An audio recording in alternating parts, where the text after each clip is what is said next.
Guys, ഇന്നൊരു വ്യാഴാഴ്ച ദിവസമാണ്. ഇന്ന് ഞാൻ എൻ്റെ ഇളയ കുഞ്ഞിനെ നഴ്സറിയിൽ കൊണ്ടാക്കുന്ന സമയത്ത് മൂത്തയാളെയും കൂടെ കൊണ്ടുവന്നിട്ടുണ്ട്. വേറൊന്നുമല്ല, ഇന്ന് ടീനേജേഴ്സിന് വേണ്ടിയിട്ടുള്ള ഒരു ക്ലാസ് അവിടെ സംഘടിപ്പിക്കുന്നുണ്ടായിരുന്നു. ഒത്തിരി പിള്ളേരൊക്കെ, ചുറ്റുവട്ടത്തുള്ള ഒത്തിരി പിള്ളേരൊക്കെ അവിടെ വന്നിട്ടുണ്ടായിരുന്നു.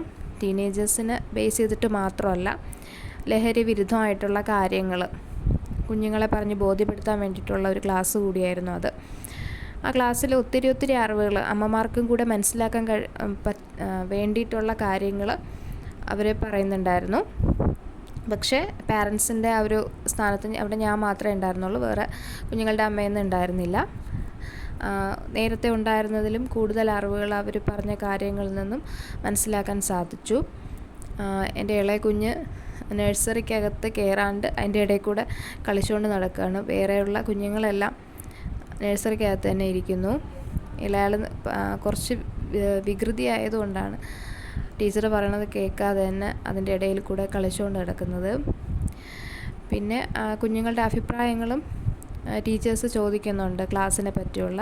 അതിനുശേഷം ഗ്രൂപ്പ് തിരിച്ചിരുത്തി അവരിടയ്ക്ക് ഒരു കമ്മ്യൂണിക്കേഷന് വേണ്ടിയിട്ടും അവരുടെ ആ ഒരു കമ്മ്യൂണിക്കേറ്റീവ് പവർ, മറ്റുള്ള കാര്യങ്ങൾ മനസ്സിലാക്കാനുള്ള അവരുടെ കഴിവൊക്കെ മനസ്സിലാക്കാൻ വേണ്ടിയിട്ട് ആണ് അവർ ഗ്രൂപ്പ് തിരിച്ചിരുത്തിയിട്ട് ഉള്ള ഒരു ഡിസ്കഷനുള്ള അന്തരീക്ഷം ഒരുക്കി കൊടുക്കുന്നുണ്ട്. പിന്നെ അതിനുശേഷം ലഹരിയെ സംബന്ധിച്ച് ഉള്ള ഒരു പ്രതിജ്ഞയും ക്ലാസ്സിൽ എടുപ്പിക്കുന്നുണ്ട്.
പോലീസിലോ അറിയിക്കുമെന്നും ലഹരി വിരുദ്ധ പ്രവർത്തനങ്ങളിൽ പങ്കെടുത്ത് എന്റേതായ കടമ നിറവേറ്റുമെന്നും ലഹരി വിമുക്ത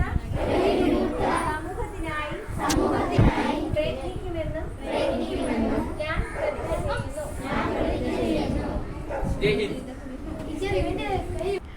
അവിടുത്തെ കാര്യങ്ങളെല്ലാം കഴിഞ്ഞിട്ട് നേരെ തെറാപ്പി സെൻറ്ററിലോട്ടാണ് നമ്മൾ പോയത്. എൻ്റെ ഇളയ കുഞ്ഞിന് സ്പീച്ച് തെറാപ്പി കൊടുക്കാനായിട്ടാണ് പോയത്.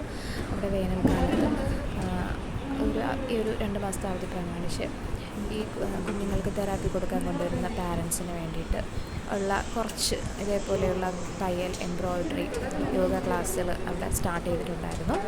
അപ്പോൾ അതിൽ സ്റ്റിച്ചിങ്ങിൻ്റെ കുറച്ച് ബേസിക് ആയിട്ടുള്ള കാര്യങ്ങളെങ്കിലും മനസ്സിലാക്കാം എന്നുള്ള ഉദ്ദേശത്തോടെ ഞാൻ അവിടെ പോയിരിക്കുന്നു കുഞ്ഞിനെ തെറാപ്പി സെൻ്ററിലാക്കിയിട്ട്. അതിനുശേഷം നമ്മുടെ ഒരു ഫിസിയോതെറാപ്പിയുടെ ഒരു ബിൽഡിംഗ് ഉണ്ട്, അവിടെയാണ് ഞാൻ എൻ്റെ ഇളയ മോളെ കൊണ്ടുപോയത്. അവളുടെ കാലിന് ചെറിയ ഒരു വളവുണ്ട്, അതൊന്ന് ശരിയാക്കുന്നതിന് വേണ്ടി.